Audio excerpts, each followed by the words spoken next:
तो मेरे पास आज एक कॉपी आई हुई है। ये बेसिकली एक हिंदी मीडियम स्टूडेंट का कॉपी है। इन्होंने यूपीएससी का जो है वो आंसर राइटिंग की हुई थी विजन आईएएस में।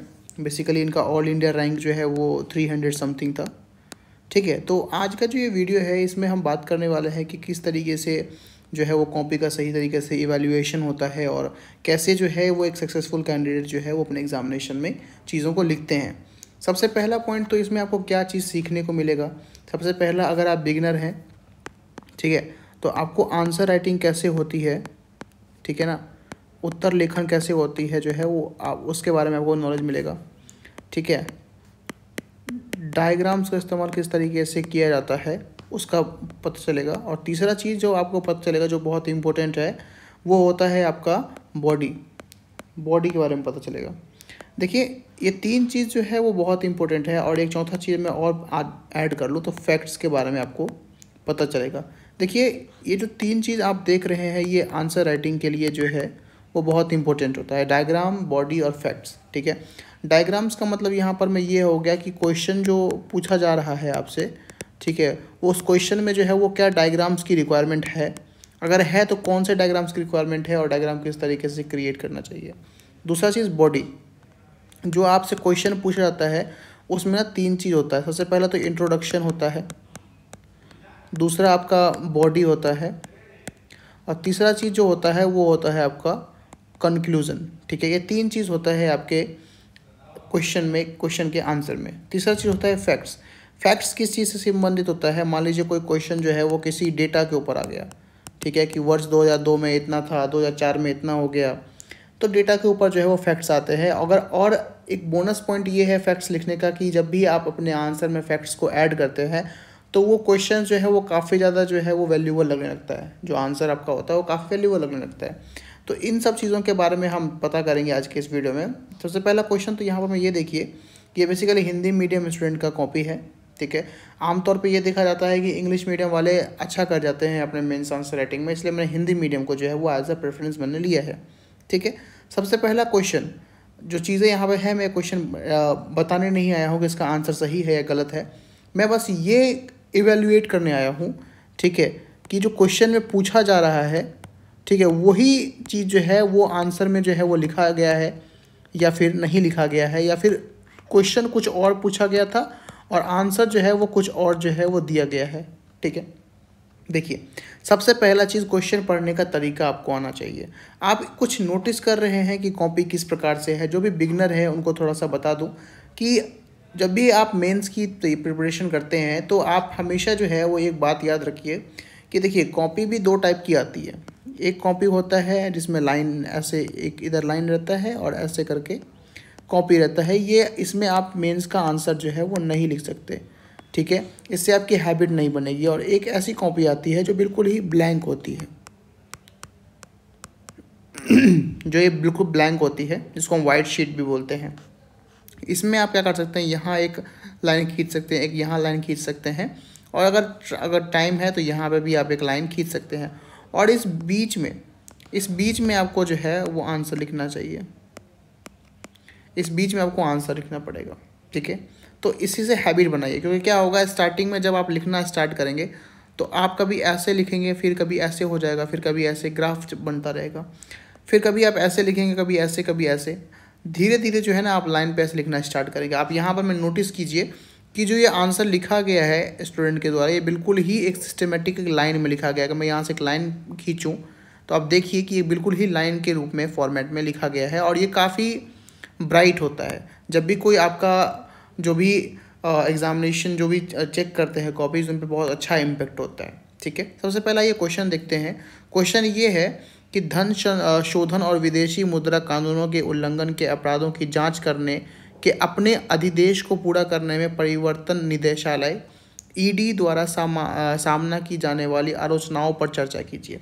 सबसे पहली चीज़ यहाँ पर मैं एक की पॉइंट मुझे मिल चुका है, वो है ये कि प्रवर्तन निदेशालय, ठीक है, एक सेकेंड,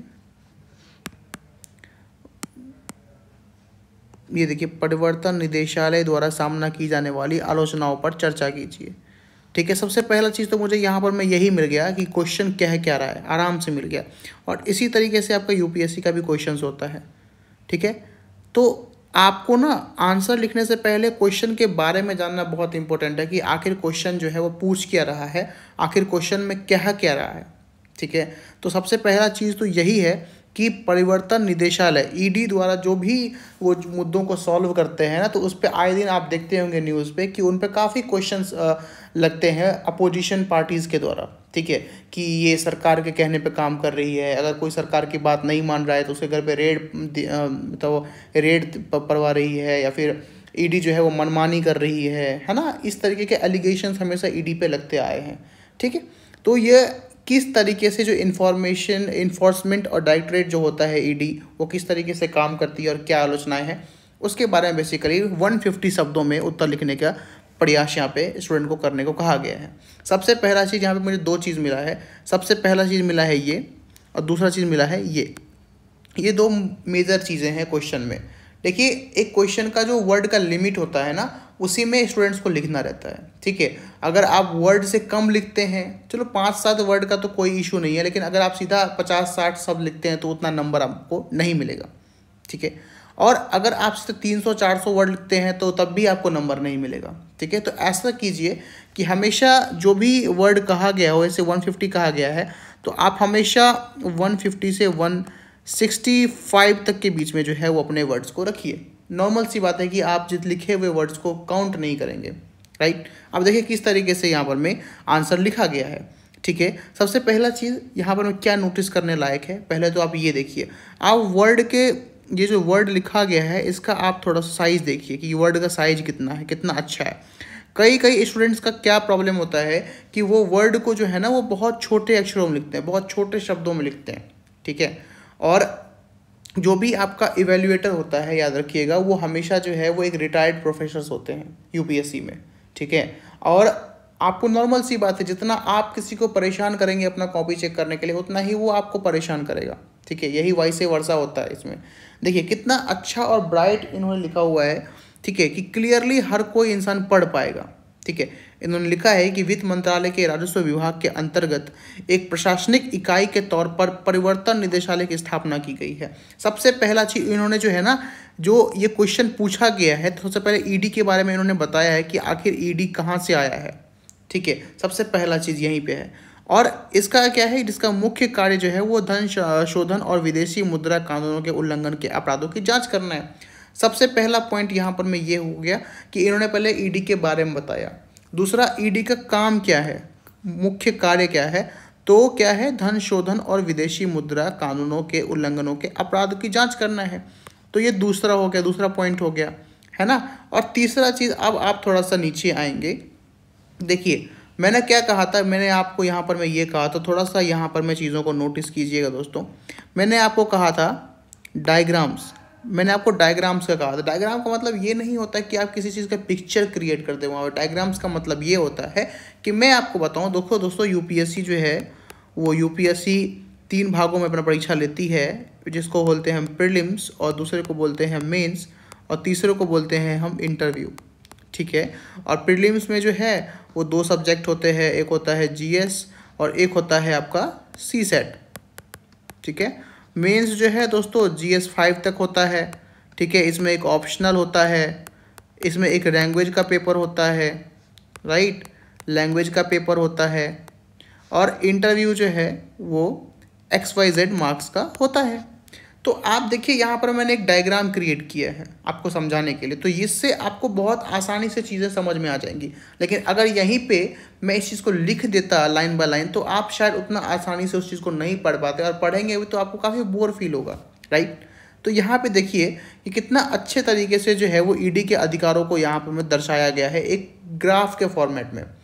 ट्राई कीजिएगा, मैं आपको दिखाऊंगा। यहाँ पे देखिए कि इस तरीके से उन्होंने ग्राफ के फॉर्मेट में चीज़ों को दर्शाया है, ठीक है।